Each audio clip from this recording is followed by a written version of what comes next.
A Dream in Red Mansions, translated and modernized by Paul McCoard and Yuting. Introduction. A Dream in Red Mansions is a story that uses metaphor and allegory through a family to describe the fall of a country. The surface story being romance to avoid government censorship, but digging deeper, readers can see a country falling from its peak glory to destructive end in the birth of a new government. They will find the true history that was once changed and manipulated by this new government that followed. The final chapters, once hidden with a false ending, are now revealed and for the first time translated into English, with modernization keeping the original story but making it available for a wider audience. After finishing, readers will be able to contemplate their own lives and where they fit into the grand scheme of this world. Prologue. It is said the goddess of the earth melted a large number of giant stones at the great fabled mountain to fill in a hole in the broken sky.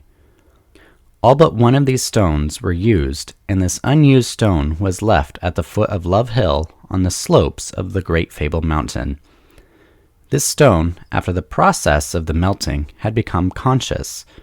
After seeing all the other stones chosen to fix the sky, and itself left behind, it bemoaned in shame and grief day and night for countless years.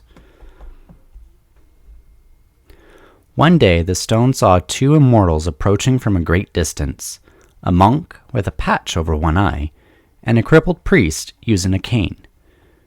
When they came to the foot of Love Hill, they sat down on the ground in the shade of the stone and began to talk. The conversation carried from heavenly affairs to luxurious human life. The stone was extremely consumed by the lavish mortal world, so he begged the two immortals to take him to experience it. The monk and priest smiled. "Even though there is a lot of happiness in the human world," they responded, "it can't last forever. There is a saying, nothing is perfect. In the blink of an eye, joy turns into tragedy, and in the end, everything is like a daydream. We can't recommend it." But the desire in the stone's heart was flaming. The two immortals knew it was useless to dissuade him, so they relented to the request. "You must not regret this decision, no matter what life you are destined to live," the monk said severely, "and you will return to your original form and location after your journey has ended." "Yes, I promise, please," the stone begged, eagerly and full of happiness. Then the monk transformed the stone into a small glittering jade. "It does look precious now," the monk laughed while holding the jade in his palm, "though I better carve some words on it so that people can tell this is a magic jade before we place you in a flourishing country." The stone was overjoyed. "What magic did you put on me? Where will you take me? Please, tell me!" "Just be patient. You will know when the time comes," replied the monk. Then he took the stone and set off with the priest. No one knows where they went. Many years passed, and the stone lived out its life and returned to its place as promised. It had made a detailed account of its life and inscribed them upon itself. One day a priest named Vanitas came across the great Fable Mountain. He saw a stone fully engraved with words standing on the foot of the Love Hill. After reading the whole inscription from the beginning to end, there was a short poem near the top with a request. "Unfit to repair the earth's azure blanket, stuck with long years of being half-witted. Here now is my diverting tale. Pray, who will copy to tell?" Following the poem lay the stone story. "This story doesn't look like it has any value," declared Vanitas. "Even if there are a couple of extraordinary girls in your story, the reason you recorded this story, according to you, is because it's entertaining. That sort of thing is not enough to interest people or captivate their attention." "Must you be so obtuse, sir?" laughed the stone. "My wish is that people in the world below may pick up this tale when they are recovering from a broken heart, or when they wish to escape from troubled days. Even happy people need to keep them grounded, so they don't get carried away. By reading my story, perhaps they can find intellectual enlightenment and possibly heed its lesson. What does your reverence say to that?" Vanitas thought for a while, then subjected the story of the stone to a careful second reading. He could see that its main theme was love, and was entirely free from any tendency to deprave or corrupt. Therefore he copied it all from beginning to end, titling it The Truth of Romance, and took this legend for publication. Chapter 1. Long ago, there was a city called Eden, located in a country that began its slow collapse. In this country, there was an ancient temple that the locals called Mugger Temple. Near the temple lived a retired official named Hidden Truth. He had a virtuous and kind wife. The family wasn't particularly wealthy, but they were still looked up to by the locals. Hidden himself was an unambitious man, preferring to spend his time reading, or enjoying the pleasures of wine with the company of young men in his garden, rather than seeking the troubles of money and power. Some might say his only flaw was that he was over 50 and had only one 3-year-old girl, whose name was Mercy. It was a scorching summer. Hidden was reading idly in his study when his head became too hazy and he dozed off. While in this drowsy state, he seemed to be walking beside a path. From a distance, he saw a monk with an eye patch and a priest using a cane, talking as they came from the opposite direction. "Where do you intend to take that thing?" the priest asked. "Don't you worry," replied the monk with a laugh. "It happens recently that a batch of hopeless romantic souls are awaiting incarnation for the human world. I'm going to take advantage of this opportunity to slip our little friend in among them and let him have a taste of the human life along with the rest." "I see," said the priest with interest. "How did all this begin, and where are the souls to be reborn?" "It's actually an amusing story. Allow me to explain," the monk began. "There was a crimson herb growing next to a caramel block in heaven. She was watered with sweet dew by the gem guardian from the Red Cloud Palace every day. Crimson herb, thanks to the sweet dew, was able to shed her plant-like shape and assume the form of a beautiful girl. Her appreciation of the sweet dew preyed on her mind each day. It happened recently that the guardian has been craving for immortal life. The current prospering world would be a great opportunity to fulfill his desire in karma, so he has registered himself to the goddess Athena to be reborn as a human. Athena then asked Crimson Herb if she wanted to take this chance to repay her appreciation that had plagued her thoughts so much. She replied, "I have no sweet dew here that I can repay him with. Since he went down to become a human, the only way in which I could perhaps repay him would be to be reborn as a human too, with the tears shed during the whole of a mortal lifetime." "How very amusing," declared the priest. "I have never heard of a debt of tears before. Why don't we also go down to the earth to redeem some souls? It would be a work of merit." "Agreed!" exclaimed the monk. "Let's go to Athena's palace straight away to get this absurd creature cleared. Then you and I can go down." "Excellent! Let's head off!" cried the priest. Hidden heard this conversation quite clearly. His curiosity compelled him to go forward and greet the two immortals. "Not many have the opportunity of listening to two distinguished immortals such as yourselves," he said ingratiatingly. "If you would be so kind as to enlighten my benign understanding, I can promise you the most devout attention. Perhaps it might help save me from the pains of hell." The two immortals laughed. "These are heavenly mysteries and shall not be divulged. But if you wish to escape from the hell of a fiery pit, you have only to remember us when the time comes." Hidden saw it was useless to press them. Heavenly mysteries must not, of course, be revealed. But is it possible that I might be allowed to have a look at this absurd creature that you were talking about? "Oh, that," said the monk, and handed it to Hidden. "I think it's in the cards for you to have a look at it." Never before had he seen such a bright, sun-glowing jade. Hidden held it in his hand gently. He saw the front side was carved with the words, "Magic Jade." On the back, he discovered some small words he attempted to read.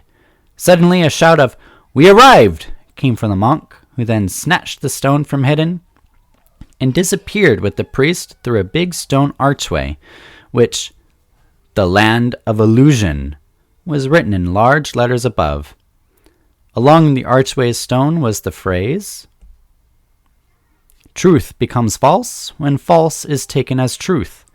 Existence turns to doubt where doubt prevails." Hidden tried to follow them, but a sudden clap of thunder struck loudly. He cried out in alarm, finding himself back in the study.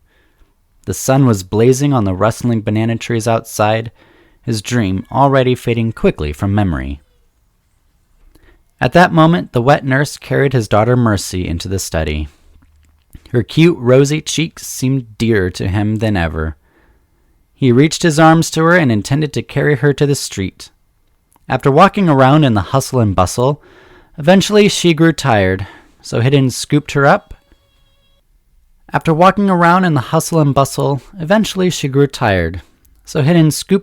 And headed back home. As he was about to enter, he saw a one-eyed monk and a crippled priest approaching. Hidden couldn't tell why, but they seemed familiar to him.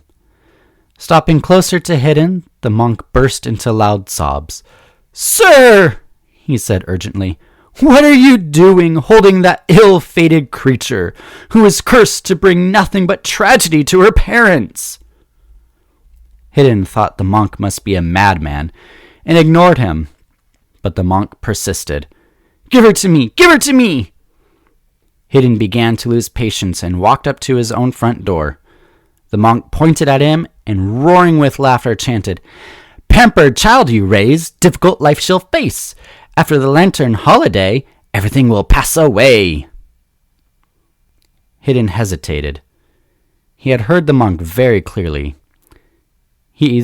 As he turned to ask what the monk meant, the priest addressed him. "This is where our paths divide, as we have our own business to attend to. After suffering 3 tragedies, you will find me waiting for you at Patrician Mountain. Together, we will leave for the Land of Illusion." The monk and the priest hurried along down the road and quickly were lost to sight.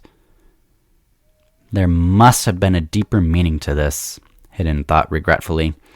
I really ought to have asked them, but now it's too late. Hidden was still standing outside brooding when Swank False, a young poor scholar, stopped by. Swank came from a family of scholars and bureaucrats.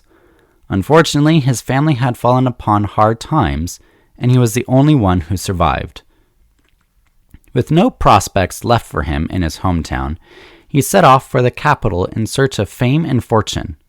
Sadly, before he had got further than Eden, his funds ran out. Forced to live in poverty for a year, he picked Mugger Temple for a temporary lodge, and then became a copyist to make a living. Therefore, Hidden took him as the closest neighbor with warm, open arms and constant financial support. As soon as Swank caught sight of Hidden, he approached with an ingratiating smile. "I saw you standing there gazing, Sir Truth. What happened? Did I miss something?" No, replied Hidden, snapping out of his stupor. "I was just taking Mercy out for a walk to see the sights. You came at a perfect time. Why don't you come to my study and talk away this blistering day?" Hidden called for a servant to take his daughter indoors, while he took Swank by the hand and escorted him to his study. There, another servant served them both tea.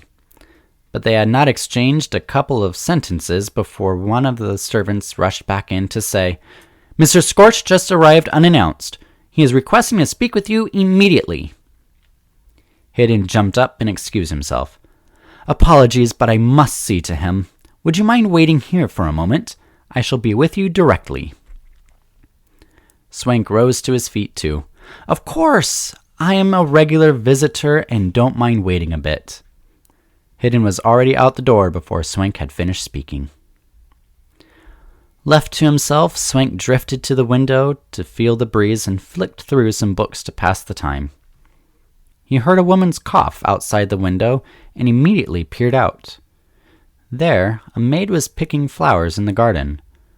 While she would never be as beautiful as any royalty, wearing her servant's garments, she was still very attractive. Swank was hypnotized.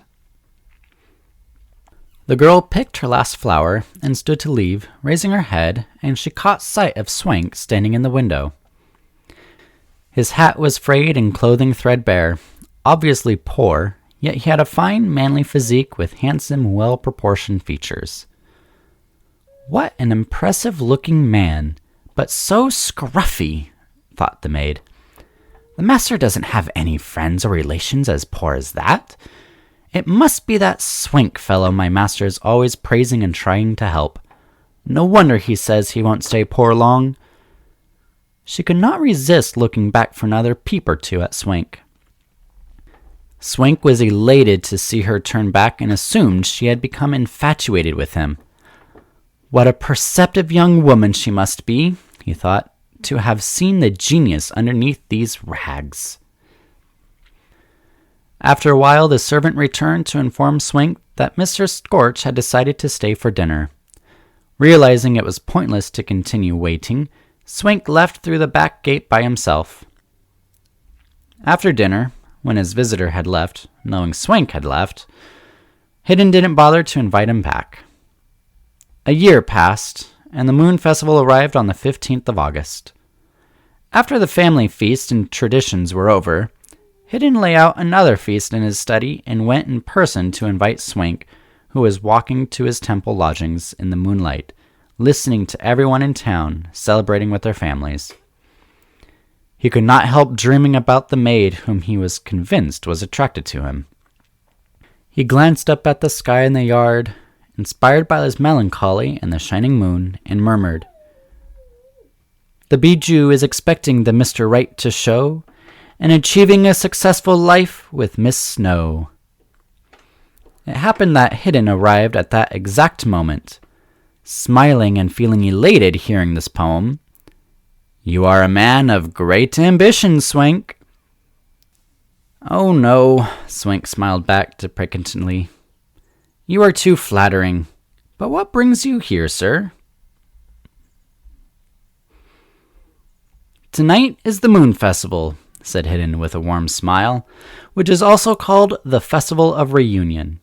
It occurred to me that you might be feeling rather lonely here at the temple, so I arranged for the two of us to have a little wine and food together at my place. I hope you will not refuse to join me." Swank didn't even pretend to decline. "Your kindness is more than I deserve. I accept it gratefully." And he accompanied Hidden to his study arm in arm. Hidden's servants brought in wine and various choice dishes of food and placed them on the table. The two men basked in the beautiful moonlight overhead, while listening to the joyful sounds of singing and music from every family on the street. The wine flowed freely down to their stomachs. Swank couldn't suppress feeling elated and bold under the effect of alcohol. During this enthusiastic discussion, Swank disclosed his ambition to Hidden. Hidden belauded, "I have always believed you will achieve great success. This calls for a drink." He then poured Swank another large cup of wine. Swank emptied the cup and sighed heavily. "It's not just the boastful drink talking, Mr. Truth, but I really believe I could have contributed a great achievement for our country by becoming a government official.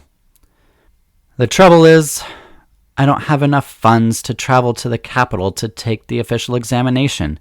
It's nearly impossible to make anything from my copying, and why haven't you mentioned this before? Hidden interrupted. I have always wanted to help you out of your current situation, but as you never mentioned it, I was too afraid of offending you. Luckily, the next government official triennial is only a few months away. You must go to the capital without delay. A spring examination triumph will prove your worth to the world. Allow me to take care of your expenses. It is the least I can do to show my gratitude to our friendship. Then he instructed his page to go with all speed to make up a parcel of $20,000 cash in 2 suits of winter clothes. The calendar gives the 19th as a good day for traveling, he went on. You can set about hiring a boat for the journey straight away. It will be such a joy seeing you again next winter when you've successfully distinguished yourself above all others. Swank accepted the money and the clothes with only the briefest of thanks, and then continued to drink with laughter and talk until Hidden was immensely drunk before they broke up after midnight. After seeing Swank off, Hidden went to bed and slept off the liquor until late the next morning. His thoughts were still lingering from the previous night when he woke up. I shall write 2 recommendation letters for Swank to take with him to the capital so he can lodge in an acquainted official's home comfortably. Carrying this thought, he eagerly sent a servant to Mugger Temple to invite Swank over. The monk says that Mr. False set out for the capital at 5 o'clock this morning, sir, the servant stated when he returned from the temple. He left a message to pass on to you.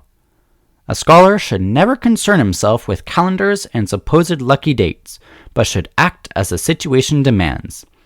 And he said there wasn't time to say goodbye. Hidden sadly pushed the letters off to the side of his desk, feeling disappointed. However, he had to let the matter drop.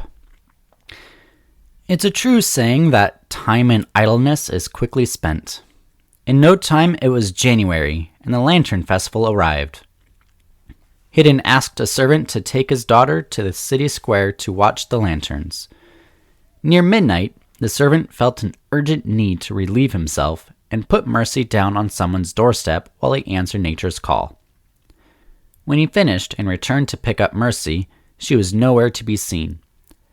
After frantically searching for her throughout the rest of the night until it was dawn, he had still not found her. Too scared to face his master and mistress, he ran to another part of the country. Hidden and his wife knew that something was wrong when their little girl did not return home all night. A search was made, but she was never found. For a middle-aged couple to lose their only child is an unbearable pain that can only be imagined. They almost lost the will to live. After a month of sadness, Hidden and his wife fell ill. 3 months later, there was an accident at Mugger Temple. The monks, when frying cakes for sacrifice, carelessly let the oil catch fire. The fire set the temple aflame after jumping on the window. Like matches in a box, the fire leapt from house to house until the whole street was blazing like a fiery mountain. Since this conflagration had formed into an unstoppable trend, the firefighting seemed useless. The fire roared away until it finally burnt itself out, rendering many families homeless in the process. Though the Truth family and the servants escaped unhurt, their house was reduced to a heap of rubble. Hidden could only stand by helplessly, appealing to any god he could think of, which, of course, did nothing to bring any peace of mind. Hidden and his wife, having lost their home, and with nowhere else to go, they discussed moving to their farm in the countryside. Unfortunately, the cycle of flooding and drought that had plagued the area for a few years had led to widespread crime. It was impossible to settle there, so Hidden sold the land and, bringing along only 2 of their maids, humbly went with his wife to seek refuge with his brother-in-law, Wright. Wright was from an area where all men were rough and easy to anger. Though he was only a farmer, he had a very comfortable lifestyle. Seeing Hidden arriving like a refugee on his doorstep displeased him greatly. Hidden took the remaining profit from selling the farm and entrusted his brother-in-law to buy some land and a modest house so he could make a living. Wright embezzled half of this money and used the other half to purchase a run-down cottage with fields of poor, thin soil for Hidden and his wife. Hidden was a scholar. He had no idea how to farm, especially during droughts and with poor soil to work with. For 2 years, he struggled and could never grow enough to make any money. Wright was relentless. He belittled Hidden constantly, calling him a loser and laughing in his face at how useless he was. Behind his back, Wright would grumble to anyone who would listen about Hidden's incompetence and laziness. Hidden regretted his misplaced trust. The old man had slowly been running out of resistance in the constant onslaught of poverty, sadness, and ill health. He started to look corpse-like, as if he'd drop dead any moment. One day, Hidden tried to distract himself by taking a walk in the street, using a stick to help him move. Up ahead, he suddenly caught sight of a familiar crippled priest, who, as he came, chanted, "It's good to live in fame forever, until death has 'em surrender. It's good to live in wealth forever, but their graves bring nothing further. It's good to live in romance forever, yet end without a faithful lover. It's good to dote on the kids forever. Lastly, who is truly sober?" Hidden approached the priest. "What was this song you just chanted?" he asked. "All I heard was that it's all good." "If you can grasp this idea," replied the priest with a smile, "you may be said to have understood.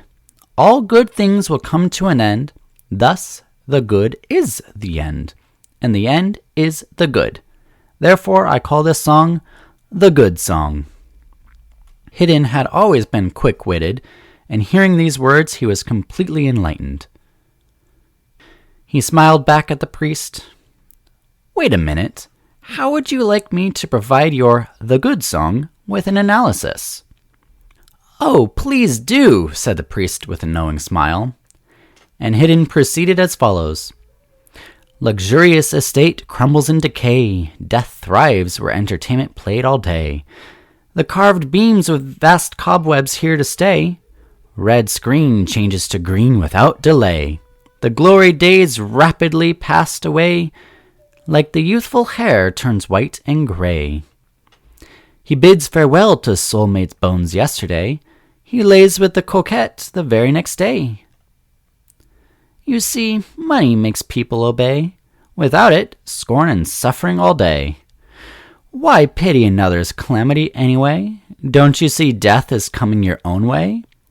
Enlightened pupils, maybe they'll regain the state someday. Precious daughter, how don't you have a warm place to stay? Big power he may pray, a convict to prison arriving someday. Shivering in rags before the day, now unfit robes of state in the way. Hooray, what a tumultuous play! This no longer your homeland, I dare say. Look at this beautiful gown on the wedding day. All the effort was stolen for the opponent to parade. A very accurate analysis, cried the crippled priest, clapping his hands delightedly. Hidden snatched the satchel that was hanging on the priest's shoulder, and with a shout of, "Let's go!" he strode off into the wide world in the company of the mad priest, leaving all he had behind. Hidden's disappearance caused great uproar in the little town. When the news reached the ears of Mrs. Truth, she cried herself into fits, having now lost her husband to perceived insanity. After consulting her brother, she sent men out to inquire everywhere about her husband, but no news of him returned. Finding it was imperative for her to move in with her brother for support, she and her 2 maids worked all day and night, sewing and embroidering, in order to contribute to her brother's income.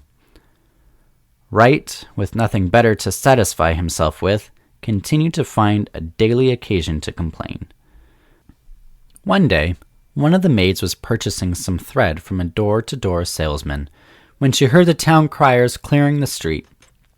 The new magistrate had arrived. The maid hid in the doorway and watched the guards and runners marching past 2 by 2. When the magistrate in his black hat and official scarlet robe were driven past in his big sedan, she stared for some time as though puzzled. "That face is familiar. Where have I seen that man before?" However, once she went back inside to busy herself with more sewing, she gave the magistrate no further thought. That night, just as they were getting ready for bed, there was a sudden commotion outside the door and a rabble of voices shouting, "The magistrate summons the head of this household to the court for questioning immediately." Wright was so terrified that he fumbled for the door and could only stare, seeming to have lost his voice.